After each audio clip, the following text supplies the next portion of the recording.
गौर से देखो क्या है পার্সেল আমার না কিন্তু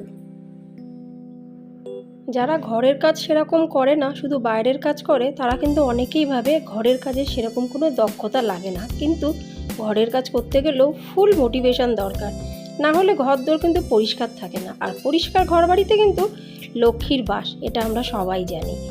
সকালবেলা নমস্কার আমার প্রিয় ইউটিউব পরিবার, তোমরা সবাই কেমন আছো? আশা করছি তোমরা সবাই অনেক ভালো আছো, সুস্থ আছো। আমিও ভালো আছি। আমি সুপ্রিয়া, আমি তোমাদের সবাইকে আমন্ত্রণ জানাই নাসিকের ঘরকন্যার আরেকটি নতুন ব্লগে। যে যে প্রান্ত থেকে আমার ভিডিওটি, আমার ব্লগটি দেখছো, আশা করছি তোমরাও সবাই অনেক ভালো আছো। কয়দিন ধরে এই গাছগাছালির উপরে আমার প্রচণ্ড নেশা পড়ে গেছে বলতে পারো, ওই জন্য প্রচণ্ড ভালোবেসে ফেলেছি। কি জানি, প্রতিদিন এসে এসে আমি ফুল গুনি যে কোন গাছে কটা ফুল হচ্ছে। আদিতেও সেরকম কিছুই হয় না, বেল গাছে মাঝে মধ্যে একটু বেল ফুল গাছে মাঝে মধ্যে কয়েকটা ফুল হয়, তাই নিচে ঝরে যায়। কেন যে নিচে ঝরে যায় কে জানে, কিন্তু গন্ধ কিন্তু দারুণ। জুঁই ফুল গাছ বসিয়েছি, মাঝে মধ্যে একটু অর্ধেক ফুল হয়, খুব কম। কিন্তু এই জুঁই ফুল গাছটা বহু পুরনো, কেন যে জুঁই ফুল গাছে সেরকম ফুল হয় না আমি কিন্তু জানি না। তোমরা যদি জেনে থাকো অবশ্যই আমাকে জানিও। এই দেখো, দিকে বলেছি মাটি পাঠাতে, কারণ আমার এই গাছের গোড়ার মাটিগুলো কম, কেনা মাটি তো কমই হবে। এই পুরো এক ব্যাগ বলা ভুল, এক প্লাস্টিক মাটি পাঠিয়ে দিয়েছি। কিন্তু এখানকার মাটিগুলো দেখো, যেগুলো কেনা মাটি সেগুলো কিন্তু লাল টাইপের হয়, তাও ভালো লাগে, দেখতে বেশ ভালো লাগে। আর অ্যাকচুয়ালি নাসিকের মাটিটা দেখে নাও, কালো কালো টাইপের। ওর বাড়িতে এত বাগান সমস্ত জায়গাতে সার দেওয়া থাকে, যেহেতু ওর মালি দাদা আছে ওই জন্য সুবিধা হয়। তো এত কিছু কিন্তু নিজের লোকও করে না। আর শুধু বলছি আর এক দুদিন পরে স্কুল খুলে যাবে, এবার তো আসলি না।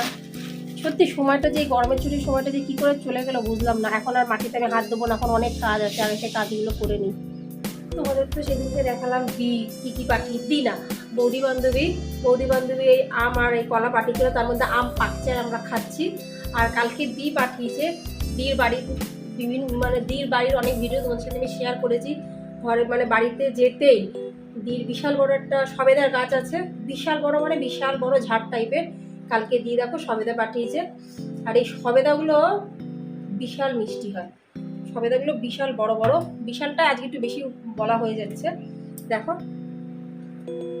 এইগুলো এখানে বাজারে এত বড় পাওয়া যায় না, পাওয়া যায় কিন্তু এত বড় সাইজের আজ পর্যন্ত পাওয়া যায় না। একমাত্র দির গাছে আমি দেখছি যে এত বড় সাইজের সবেদা পাওয়া যায়।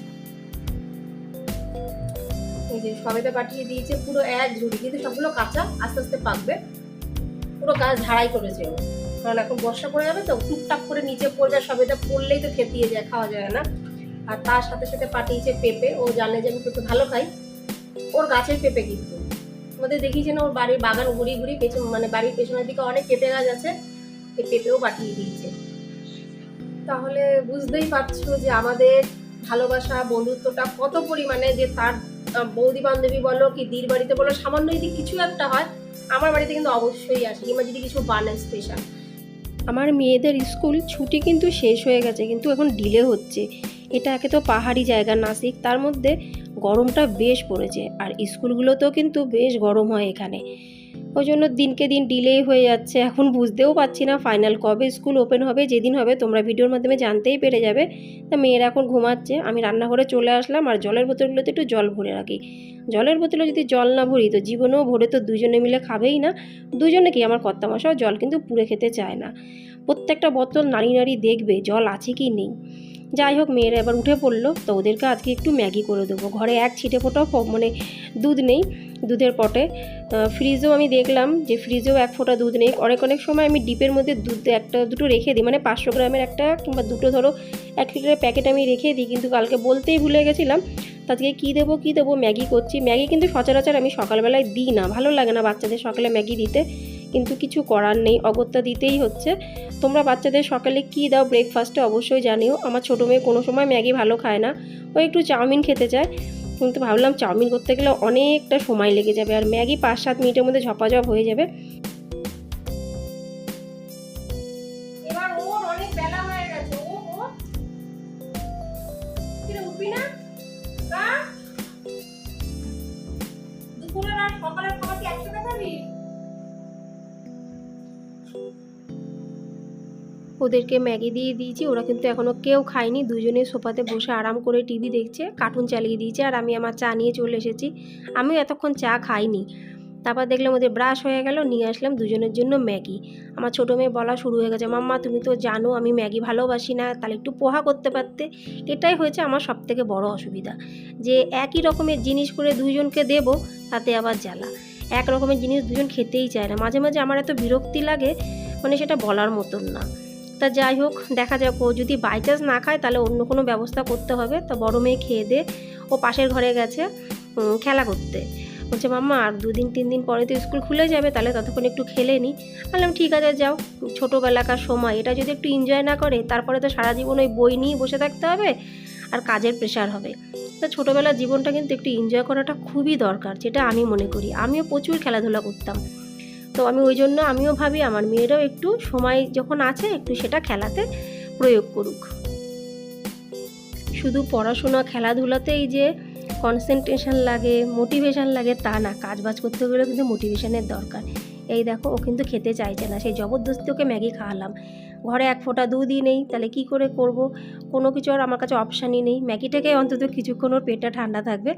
তা কার্টুনটা চালিয়ে দিয়েছি, কার্টুন দেখতে দেখতে মোটু পাতলু চলছে, দেখতে দেখতে কিন্তু ম্যাগিটা খাচ্ছে। আর বলছে মাম্মা এর পরের দিন থেকে কিন্তু খবরদার আমাকে কিন্তু ম্যাগি দেবে না, আমি কিন্তু খাবো না, তো খাবোই না। আমি বললাম ঠিক আছে, পরের দিন আর আমি দেবো না। এমন অনেক অনেক সময় যায় বন্ধুরা, যেটা আমার ক্ষেত্রেও হয়। বলবো না যে আমি একদম সব কিছু পারি তা না, কোনো কিছু কাজবাজ করতে ইচ্ছা করে না। সেদিন দিনটা যেন একদম পুরো প্যাচপ্যাচে টাইপের লাগে, মন মানসিকতা ভালো লাগে না, চুপচাপ থাকি, হয় শুয়ে কাটাই, নাহলে টিভি দেখে কাটাই বেকার বেকার। তো তখন আমার মনে হয় আমার আজকে মোটিভেশনই নেই, কোনো কিছু কাজের প্রতি কোনো মোটিভেশনই আমি নিজেই দেখতে পাচ্ছি না।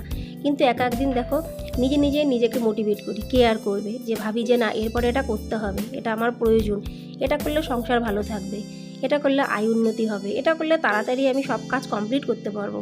মানে নিজের মোটিভেট কিন্তু আমি নিজেই হয়ে যাই, এমন না যে কেউ আমাকে মোটিভেট করবে। প্রতিদিনকার মতো আজও খুব সুন্দর দুটো কমেন্টস তোমাদের সাথে আমি শেয়ার করব। প্রথম কমেন্টসটি লিখেছে রানুর খুঁটিনাটি ব্লগ। রানু দিদিভাই, তাকে আমি দিদিভাই বলি না, তাকে আমি দিদিমণি বলি। রানু দিদিমণি, দেখো তোমার কমেন্টসটা আজকে আমি পড়ছি। আশা রাখছি তুমি যদি আজকে ভিডিওটা দেখো অবশ্যই তুমি তোমার কমেন্টসটা পেয়ে যাবে। রানু দিদিভাই বলেছে, আমি আশা রাখি সুপ্রিয়া কোনো না কোনো সময় আমার কমেন্টসটা অবশ্যই পড়বে। হ্যাঁ গো, তুমি আমার ভিডিও মাঝে মধ্যেই দেখো, আমার খুব ভালো লাগে, আর তুমি খুব সুন্দর সুন্দর কমেন্টস করো, আমাকে আরও উৎসাহিত করো, মোটিভেট করো যে না সুপ্রিয়া এগিয়ে যাও, পাশে আছি। যখন মাঝখানে বেশ কয়েকদিন আগে আমার ভিডিও করার ইচ্ছা ছিল না, মনটা ভালো লাগছিল না, এই রানু দিদিমণি কিন্তু লিখেছিল সুপ্রিয়া এগিয়ে যাও, পাশে আছি। তাই রানু দিদিমণি আজ কিন্তু তোমার কমেন্টসটা পড়লাম, একটু দেরি হয়ে গেল তার জন্য সরি। गौर से देखो क्या है पार्सेल। আমার না কিন্তু আমার বান্ধবী অশ্বিনী, ওর পার্সেল, ও বাড়িতে নেই, মনে হয় গেছে কত ঘুরতে টুরতে গেছে ছুটির দিন। ও বলে দিয়েছে ওর পার্সেলটা আমার এখানে রেখে যেতে, মানে পাঠিয়ে দিতে। তাই পার্সেল দিতে এসেছিলো দাদা। আমি কথা বললাম আমি তো কোনো কিছু অর্ডার দিইনি। বলে না ম্যাডাম আপনার না, সামনের ঘরের। দ্বিতীয় কমেন্টটি করেছে রীতা ঋতু লাইফস্টাইল ব্লগ। রীতা দিদিভাই লিখেছে যে সুপ্রিয়া তুমি তোমার ঘরে কাজ করো, খুব সুন্দর করে করো, খাওয়া দাওয়া করো, বাচ্চাদের সাথে এনজয় করো, বেশ ভালো লাগে। দিদিভাই এই মোটিভেশনগুলোই তো দরকার, এই মোটিভেশনগুলো কিন্তু পাওয়াটাও খুব দরকার। আর এই মোটিভেশন পেলেই যে কোনো কঠিন কাজও সোজা হয়ে যায়। অসংখ্য ধন্যবাদ রীতা দিদিভাই, তুমি যে এত সুন্দর করে আমাকে মোটিভেট করলে। যে বন্ধুরা আমার ভিডিও দেখে কমেন্টস করো, মানে জানাও, আমাকে মোটিভেট করো, সবাইকে অনেক ধন্যবাদ, অনেক ভালোবাসা। আর যারা শুধু ভিডিও দেখো তাদেরকেও অনেক অনেক ধন্যবাদ, অনেক অনেক ভালোবাসা। সত্যি বন্ধুরা, সব কিছু করতে গেলে মোটিভেশনের দরকার, মোটিভেশন ছাড়া জীবনে কোনো সময় এগোনো সম্ভবই না। যাই হোক, তোমাদের সাথে অনেকটা গল্প করে ফেললাম, এবার আবার চলে আসলাম রান্নাঘরে। আজকে একটা চমৎকার হয়েছে, একটুখানি পরে তোমাদের সাথে আমি বলছি। তার আগে আজকে না এই যে আতপ চাল করবো, সিদ্ধ চালটা একদম শেষ হয়ে গেছে। আমরা এই নাসিক এসেছি প্রায় 16-17 বছর, ওই একটা দোকান থেকে সিদ্ধ চাল নিয়ে আসি। সেই কাকাটা এই মাসে এখনও সিদ্ধ চাল আনেইনি কলকাতার থেকে। আমার কর্তামশাই গেছে 2 বার, বলে কি এবার এখনও চালটা আনা হয়নি, কি জানি না, এরকম কিন্তু আজ পর্যন্ত কোনো দিনও হয়নি যে কলকাতা থেকে সে কাকা চাল আনেনি। কিন্তু যাই হোক, বললো যা 2-3 দিন পরে আসো, পেয়ে যাবে। ওই জন্য আজকে কিন্তু আতপ চালটাই রান্না হবে। সংসার করতে করতে অনেক কিছুই শিখেছি, আগে কিন্তু এত কিছু আমি জানতাম না। যেহেতু আমি একজন মা, 2 বাচ্চার মা আমি, তো আমি দেখি অনেক সময় আমার মেয়েরা পাচ্ছে না কিছু করতে, কিন্তু তাদেরকে সরাসরি আমি বলি না যে তোরা পাচ্ছিস না, আমি বলি এই তো হবে, এই তো চেষ্টা করছো, অবশ্যই হবে। আমার বড় মেয়ে কিন্তু খেলতে গিয়ে অনেকবার হেরে গেছে, কিন্তু আমি তাকে কোনো সময় বলি না তুই হেরেছিস। আমি বলি তাকে যে তুই খেলে জিতে আসবি, এটা সব সময় হয় না, তুই যে খেলতে গেছিস এটাই সব থেকে বড় কথা। আমার ছোটো মেয়েও কিন্তু এরকম অনেকবার হয়েছে, হারা জিত তো থাকবে, কিন্তু এই যে মোটিভেশন করাটা সব থেকে বড়। সেরকমই ধরো ঘরের কোনো কাজ বাজ করার পরে যদি একটু কারোর থেকে একটু ভালো কথা পায়, এই কর্তামশাই হোক যদি বলে হ্যাঁ রান্নাটা ভালো হয়েছে, কি মেয়েরাই যদি কোনো সময় বলে হ্যাঁ মাম্মা তুমি এটা খুব ভালো করেছো, ভালো লাগছে, এই রান্নাটা খুব ভালো হয়েছে, কিংবা এই ঘরটা গুছিয়েছো বেশ ভালো লাগছে, এই ছোটো ছোটো মোটিভেশন হলে কিন্তু আমরা যে সারা দিনভর কাজ করি সেই কাজগুলোকে কাজ মনে হয় না। কর্তামশাইয়ের জন্য সকালে বানিয়ে দিয়েছিলাম সয়াবিন, পটল, কুমড়ো, আলু দিয়ে এই দেখো তরকারি, এইটুকুনি বেঁচে আছে, মানে বেশি হয়ে গেছে, তো এটাই দুপুরবেলা হয়ে যাবে। রাতের বেলা একটা নেমন্তন্ন আছে, ওই জন্য সকালবেলায় যেটা বানিয়েছিলাম অল্প অল্প করে বেশি বানিয়ে দিয়েছিলাম। আর গরম পড়ার থেকে আমি আজ কয়েকদিন মানে গরম পড়ার থেকে সকালবেলা আমি রুটি দিই না, কর্তামশাইকে ভাতই দিয়ে দিই। আর তারপরে টক ডাল বানিয়েছিলাম, টক ডালও গরম করে রেখে দিচ্ছি, যদিও গরম করার দরকার পড়ে না, সকালে বানিয়েছি তবু গরম করার বলে আবার গরম করে রাখছি।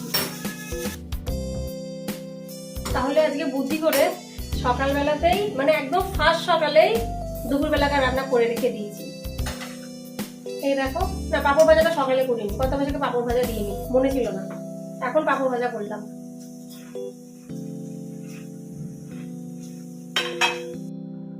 তোমরা অনেকেই ভাবো এ তো বেশি একটা সবজিপত্র রান্না করে না। আমি সবজি যে বেশি একটা রান্না করি না, এটা একদম সত্যি কথা। আমার মেয়েরা না সবজি একদমই খেতে চায় না, ওদের যতই আমি জোর করি না কেন, সে খাবে না তাও ভালো, কিন্তু সবজি ওরা খাবে না। আর ওরা যেগুলো পছন্দ করে সেগুলো আমি রান্না করতে পারি না। ওরা যেহেতু দুজনেই এখানে হয়েছে, এরা আমার মেয়েরা না খুব মারাঠি স্টাইলের রান্না ভালোবাসে। আমি চেষ্টা করি, কিন্তু এখানকার মারাঠিদের মতন তো আমি রান্না করতে পারি না, এটাই হচ্ছে সবথেকে বড় অসুবিধা। তাই জন্য একটু ডাল, পাঁপড় ভাজা কিংবা ভাজাভুজি করলে ওরা পেটটা পুরে খেতে পারে। আমি সেটাই শুধু ভাবি, অন্তত পেট পুরে তো খাক, তারপরে পরের চিন্তা পরে করা যাবে। ওই জন্য আমার রান্নাবান্নাও কিন্তু খুবই সাধারণ, ভিডিওর মাধ্যমে তোমরা জানতেই পেরে যাও। তাহলে বন্ধুরা আজকে এই মোটিভেশন ব্লগটি কেমন লাগলো অবশ্যই কিন্তু আমাকে কমেন্টসে জানিও। ভিডিওটি এখানে সমাপ্ত করছি, ভালো লাগলে লাইক, সাবস্ক্রাইব, শেয়ার, কমেন্টস করে অবশ্যই পাশে থেকো। তোমাদের সহযোগিতা, সাপোর্ট ছাড়া আমার পক্ষে এগানো একদমই সম্ভব না।